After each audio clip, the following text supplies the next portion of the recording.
Magandang umaga mula sa Pag-asa Weather Forecasting Center. Ito ng ating update sa magiging tayo ng panahon sa susunod na 24 oras. Sa kasalukuyan, dalawang weather system ang nakakaapekto sa ating bansa.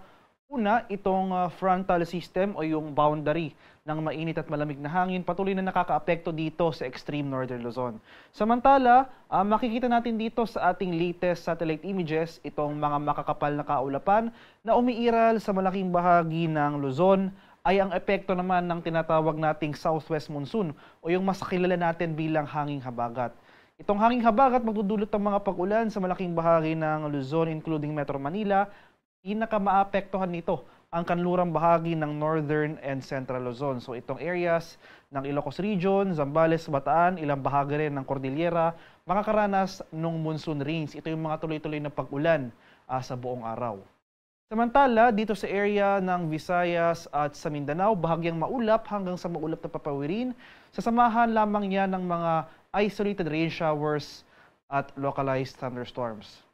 Kasalukuyan, wala pa naman tayo minomonitor na low pressure area o namang sama ng panahon na maaaring maging bagyo sa mga susunod na araw.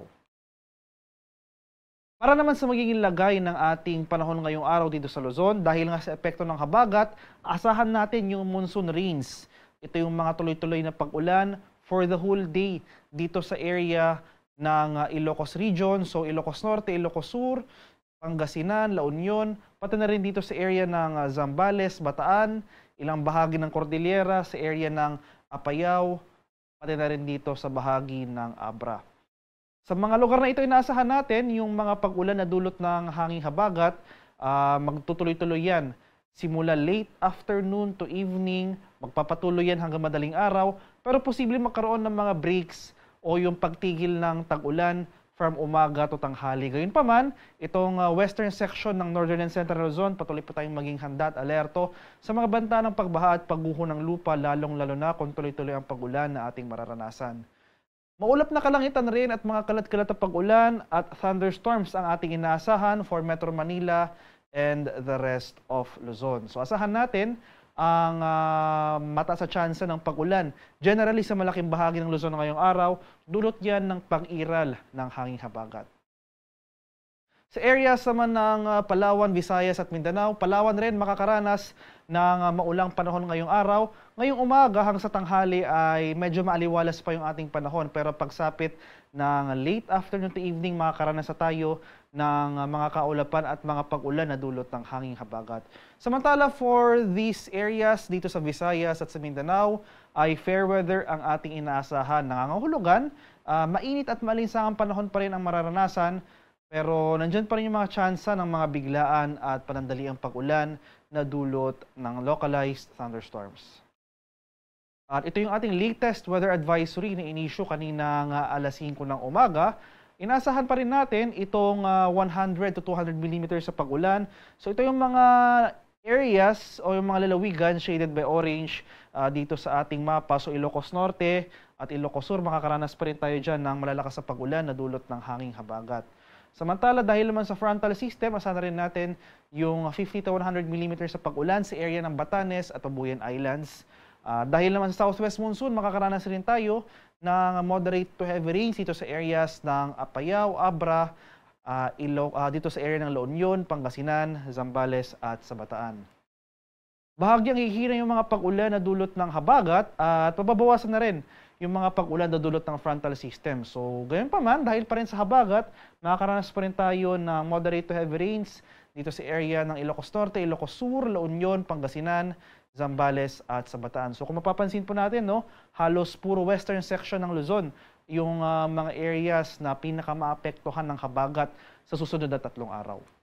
Pagsapit naman ng Lunes, June 2, ay magpapatuloy yung mga pag-ulan dito sa malaking bahagi ng Ilocos Region, Zambales, Bataan.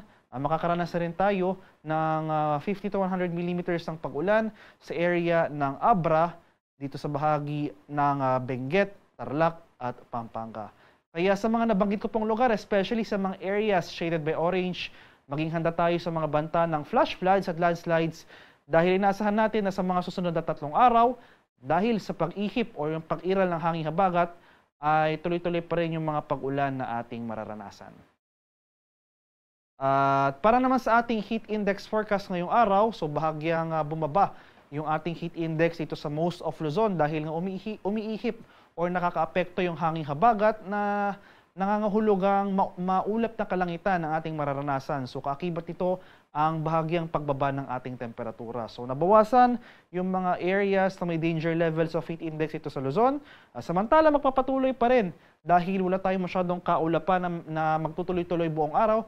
Dito sa Visayas at sa Mindanao, asahan pa rin natin ang mainit at malinsangang panahon over these areas.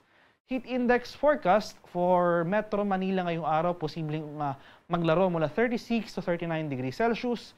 Buong bansa, highest heat index ay 45 degrees dito sa area ng Zamboanga del Norte.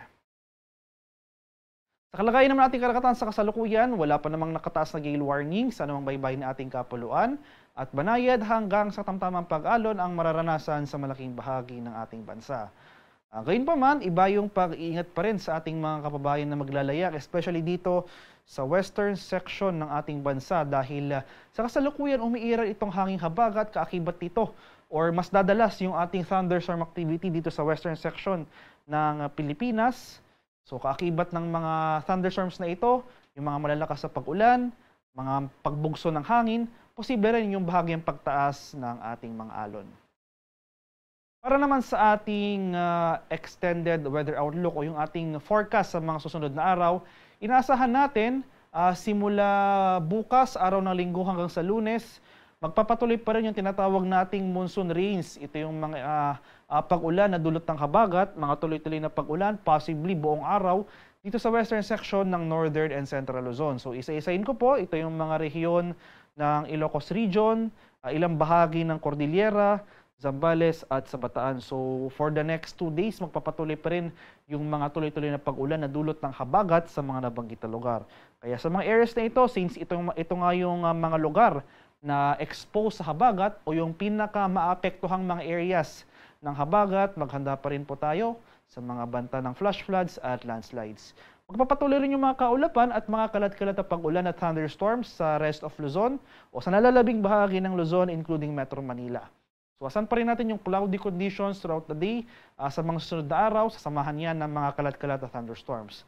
Pagsapit naman ng Martes hanggang sa Miyerkules, ay bahagyang hihina yung mga pag-ulan na dulot ng habagat dito sa area nga ng Northern and Central Luzon. Pero gayon pa man, asan pa rin natin yung cloudy conditions, mga maulap na kalangitan at mga kalat-kalat na pag-ulan, pakulog at pagkilat dito sa Northern Luzon. So mga rehiyon niya ng Ilocos Region, Cordillera, Cagayan Valley.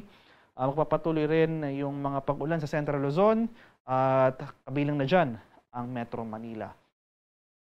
At dito naman sa area ng Visayas, Mindanao, pati na rin ilang bahagi ng Southern Luzon from Tuesday to Wednesday ay improving conditions ng ating mararanasan. Umiiral pa rin yung habagat pero mababawasan yung mga kaulapan. Pero ito nga area ng Visayas at sa Mindanao sa mga susunod na 4 na araw, hindi natin inaasahan o nakikitang iiral o epekto itong habagat sa mga areas na ito. Kaya wala tayong inaasahang sustained na cloudiness throughout the day. So mainit at maalinsangang panahon ang ating mararanasan over Visayas and sa Mindanao. Pero hindi nangangahulugang wala na tayong pag-ulang mararanasan. Maghanda pa rin tayo sa mga tsansa ng localized thunderstorms.